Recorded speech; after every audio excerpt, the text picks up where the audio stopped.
ಸ್ನೇಹಿತರೆ, magnetic personality ಆಗೋದಕ್ಕೆ ಸಾಧ್ಯತೆ ಇದೆಯಾ? ನಾನು ಹೌದು ಅಂತ ಹೇಳ್ತಾನೆ. ಮ್ಯಾಗ್ನೆಟ್ ಎಂದ್ರೇನು?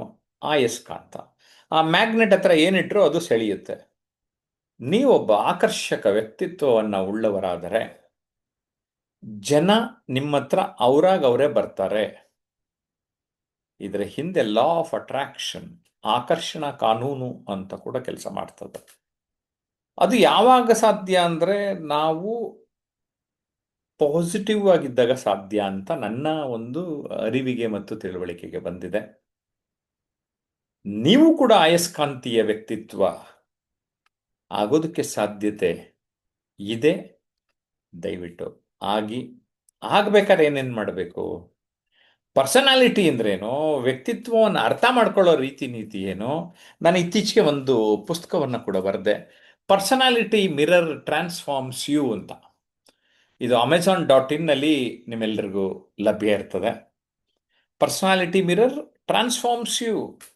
ಎಸ್,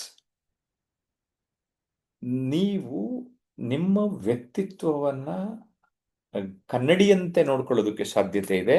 ಇದರಲ್ಲಿ ನಾನು ಪ್ರಚುರಪಡಿಸಿರುವ ಅಂಶಗಳೇನೆಂದರೆ, ಶಾರೀರಿಕ ಅಂದರೆ ದೈಹಿಕ, ಮೆಂಟಲ್ ಮಾನಸಿಕ, ಇಂಟೆಲೆಕ್ಚುಯಲ್ ಬೌದ್ಧಿಕ, ಎಮೋಷನಲ್ ಭಾವನಾತ್ಮಕ, ಸ್ಪಿರಿಚುವಲ್ ಆಧ್ಯಾತ್ಮಿಕ, ಫೈನಾನ್ಷಿಯಲ್ ಆರ್ಥಿಕ, 6 ಅಂಶಗಳ ಕಡೆಗೆ ನಾವು ಗಮನಗಳನ್ನು ಕೊಟ್ಟುಕೊಂಡು, ಕ್ಲಿಯರಾ? 6 ಆಸ್ಪೆಕ್ಟ್ಸ್ ಜೊತೆಗೆ 4 ಅಂಶ ನಾವು ಗಮನ ಕೊಡಬೇಕು. ಅದರಲ್ಲಿ ಮೊದಲನೇ ಅಂಶ ನಾನು. ಅದು ಆ ನಾನು ಅನ್ನೋ ಇಂಪಾರ್ಟೆನ್ಸ್ಗೋಸ್ಕರ ನಾನು ಇಲ್ಲಿ ನಾನು ಅನ್ನೋದನ್ನು ಮರಿಬೇಡ್ರಿ ಅಂದ್ಬಿಟ್ಟು ಲೈಫ್ ನಮ್ದೇನೆ ಅಂತ ಪುಸ್ತಕ ಪ್ರಕಟ ಮಾಡಿದ್ದಾನೆ. ಇದು ಸಪ್ನಾ ಬುಕ್ಸ್ ಪಬ್ಲಿಷ್ ಮಾಡಾರೆ. sapnaonline.com ಕೂಡ ಲಭ್ಯ ಇದೆ. ಏನು? ಲೈಫು ನಮ್ದೇನೆ. ಒಂದ್ಸರಿ ಕಾಮೆಂಟ್ ಮಾಡಿ, ಬರೀರಿ. ಲೈಫು ನಮ್ದೇನೆ ಅಂದರೆ ಇನ್ಯಾರ್ದೋ ಅಲ್ಲ, ನಮ್ಮ ಲೈಫು ನಮ್ಮದು, ನಮ್ಮ ಪ್ರಯಾರಿಟಿ ಕೊಡೋದು. ಸೊ 6 ಅಂಶ ಜೊತೆಗೆ 7ನೇ ಅಂಶ ಹೇಳಿದೆ.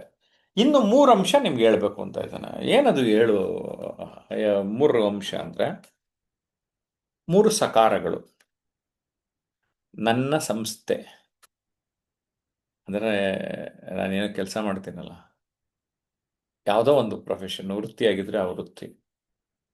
ನನ್ನ ಸಂಸಾರ ಫ್ಯಾಮಿಲಿ. ನನ್ನ ಸಮಾಜ.